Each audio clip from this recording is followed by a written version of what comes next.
You know, as I talk about African unity, China refuses to get out of my mind. And I hope I'm wrong. But the Chinese know that we are disunited. And they know that in our disunited state we can be manipulated. And they are in the process of manipulating us. So today, there is not a single African country in which the Chinese have not built a stadium. They think we love stadia. There is not a single African country in which they are not building some roads. The Chinese are capable of delivering 3 types of qualities of the things they do. Quality number 1, they take to the United States of America and Europe. Quality number 2, they take to their fellow Asian countries, including India.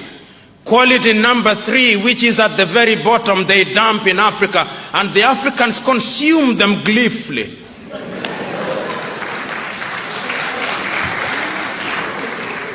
And it's because of our disunity, we are incapable of speaking with one voice.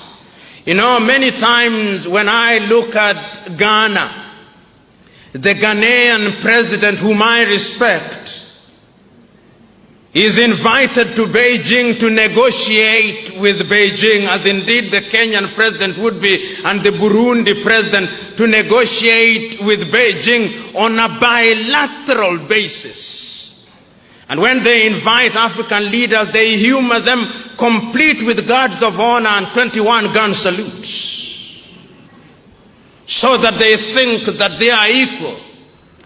But the Ghanaian economy's GDP is possibly 1/3 of the GDP of the city of Beijing. The Burundian economy is only $2 billion United States dollars, which is the same amount that an American professional boxer earns in 1 year. The economy of Benin is smaller than Coca-Cola's advertising budget for 1 year. In other words, African economies are Mickey Mouse economies which cannot compete. And because we are disunited, we are incapable of moving as one unit. The European Union wants to have what they call bilateral negotiations with Benin. The European Union's combined economy, perhaps the largest market in the world today, is something in the neighborhood of 14 trillion United States dollars if you combine the European Union economy, and you have bilateral negotiations with Benin. That is smaller than the turnover of Standard Chartered Bank. In other words, the president of Standard Chartered Bank could very well be the one negotiating with the president of Benin, if we were to be realistic. But that is because we are disunited. And I'm submitting to us that the only antidote to that is our unity. I know, as I said yesterday, that there are already efforts to move Africa in the direction of unity at the economic front, but the suspicions in Africa are too great. The African politician